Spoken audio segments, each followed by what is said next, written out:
What's going on, guys? It's Chad. We're back here on some more Battle Bit. And also, happy 4th of July. I don't really celebrate this shit very much. I don't go out and drink. I don't really give a fuck about all this, but...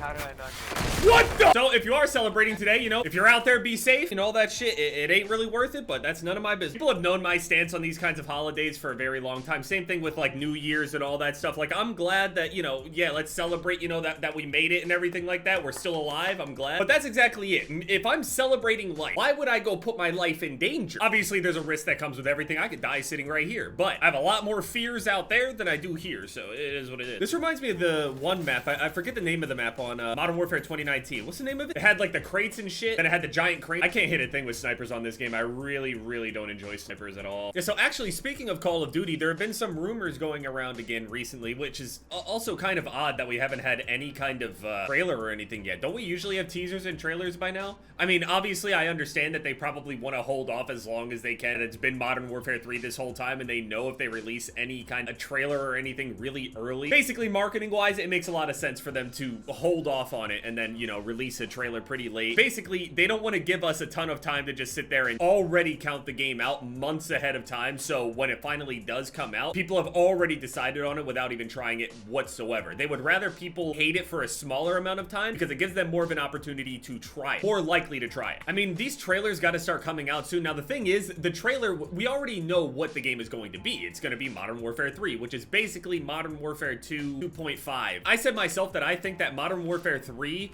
will basically just be a better version of Modern Warfare 2. Now, what could that entail? Maybe it's a possibility that somehow movement is changed or something, and, you know, we go from there. Because at its base, I don't think Modern Warfare 2 is terrible, but they rubbed everybody the wrong way with their decision-making and just hard committing to, you know, whatever. They absolutely butchered Warzone. Even if you weren't one of those sweaty, like, movement people, like, it was weird. The majority of people just did not even care about trying to play it. And that was the immediate feeling as soon as they did that COD Next event or whatever it was called, and people saw the state that the game was in and how much they were changing around, people were immediately already like, no. Which is why I feel like it's super unfair as well. I noticed a lot of viewers and shit would actually go and say that the people that went and attended those events like lied to them or pretended that it was good. Dude, from all I've heard is that all of those guys were all talking shit. Even as the event was going on live, like I'm in Discords getting messages from people. Like I'm seeing like the player sentiment along with like the chat. Yeah, it was bad. So there's quite a few leakers out there, and I'm hearing some mixed things from different leakers and shit talking about how like whether the game is quote good or quote bad, like what direction they're basically going in,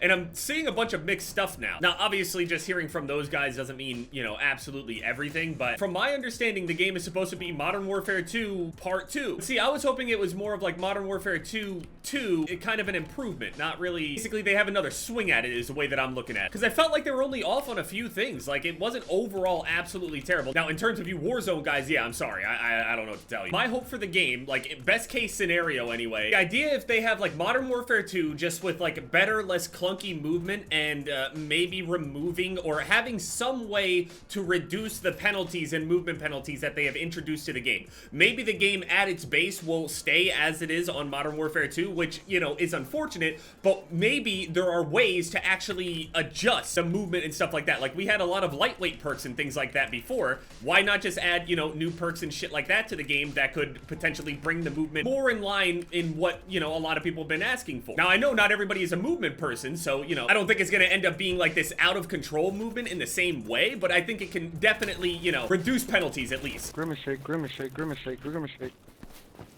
Are you like 13? No, your mom. What? The thing is, that just doesn't sound that exciting. Even if you took Modern Warfare 2 and fixed everything with it, at this point, it doesn't sound that exciting. So that's really the problem. A lot of people are just looking forward to, you know, Black Ops, the next one, the next Treyarch game, which is, it sounds like the most promising game, but man, I know it sounds like I'm huffing the most potent copium, but I think everyone's on that at this point. Like, again, we know, Call of Duty will always sell. It always will. But there's definitely a different bit of a public sentiment at the... Is he hacking? Surely that's just lag.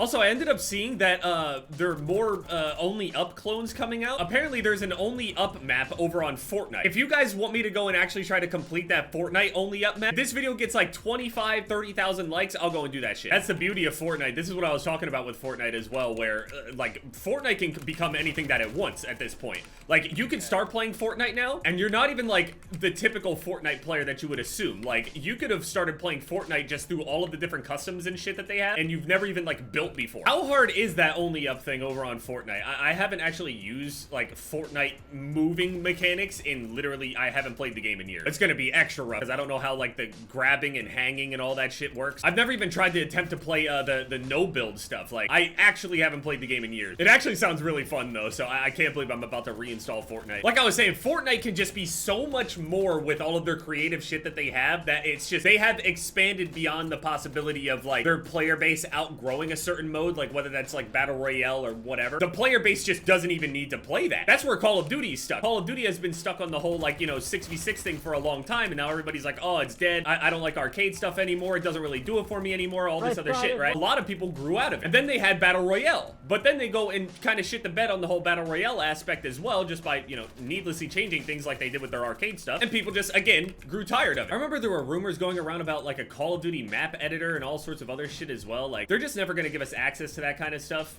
but still. Just like when that one clip was going around when they made like a Rust-ish kind of thing, I was like, that shit does not look like Rust. I have no idea what you guys are talking about. I was saying, this game can be anything that it wants at this point. If you give power to the community, it's just, the game can thrive. It ain't easy doing all this creative shit. Like, don't get me wrong. Like, I'm not saying any and every single game developer can go and give people access to all this shit, but how am I supposed to compete with this? These guys are actively like, what the fuck are you guys doing? You know you respawn, right? I'm sorry, man. I cannot get with that playstyle. Call of Duty has just been kind of stuck in its own box, which is, you know, it's fine, but there's just not really that much room to move. Also, that box is kind of ever-changing in the sense of it stays the same, it also changes at its core while still remaining a box. It's very odd. Game is still a box. It doesn't expand beyond that box, but it changes all the contents within that box a lot. Whereas with Fortnite, it's not even in a box. It's not held down by anything. There's no restraint. The only restraints are basically like the engine. And even then, if the engine is good enough, you could also have adjustments to the engine, which basically just makes like a new version of the engine. Oh, it's so good. It's difficult, like even from my point of view, to see what the community would want at this point, because there's always been this mixture and always been this intentional thing by Activision to kind of try to turn the player base against itself, so we don't even know exactly what we want, so they can still feel like they have the power to make all the decisions for us. By giving them too much credit, they get too overconfident and they fuck things up, just like this. Like they, got all that confidence with, the first Warzone and everything like that, and all that momentum they had, which is like half and half, just, a product of the time. But there are a lot of people that seem to not really use any critical thinking skills when it comes down to the leaks that we were hearing as well, that Modern Warfare 2 or Modern Warfare 3 is basically a Modern Warfare 2 like expansion. But they are gonna change things for sure, and they did swap their plans over, and a lot of them are just like, they never said that. They never officially said that. Why would they officially say that? Explain it to me. Why would they officially say that? They changed their minds. This happens a lot. There are things that we hear, things that are rumored, things that are corroborated, and then they never see the light of day. This goes all the way from perks to data mines to all that shit. You can find an official, actual file within the game, and it can still just never make it to the game. It's the same way, just with the internal information. You have to use some critical thinking skills here. I understand that, oh, well, that means you can just say that about any rumor or whatever. That's true, but when you have people corroborating the information and then it just never comes out, you can assume that the information was true. It's not a lie. It feels super patronizing for me to go and say, like, please use critical thinking skills, but I swear it's fucking rare these days. Like, either people are just actively being obtuse just because they don't fucking know, they're bored, they're not engaged in conversation enough, I don't know. They just want to argue or something. There are people that genuinely seem bothered at the fact that, like, that was the case and it just didn't happen. They thought they would have a lot more momentum with it and they could kind of, get a little cocky with it. They're afraid to let their foot off the gas in terms of, like, annual release. They're too afraid to actually forego the annual release thing because they're so used to that consistent revenue that comes in year over year. There's no way that they would have skipped the year. Now, if the game kept its momentum, they probably would have stuck with it. But because the game immediately off rip, even from the early events, they started scrambling. Saw that initial reaction, they were like, fuck. At its baseline, we have fundamentally fucked this up. Thing is, I really hope that they do keep with a lot of the design and stuff that they have on Modern Warfare 2, though. Because I don't think the maps are bad. The maps are infinitely better better on Modern Warfare 2 than Modern Warfare 2019. But like so many other things are just the problem. It always happens that way too. You get some of the features, but not all of them. Never all of them all at once. Never. Like it's never all of the best things all put together. It's always something. Something is either always missing or something is changed ever so slightly that then has a cascading effect. You guys know I've been talking about this shit for years, but yeah. Anyway, if you guys want me to try out that Fortnite only up mod map thing, whatever it is, let me know down in the comment section and by leaving a like on this video. And yeah, it's been Jeb, guys. Later.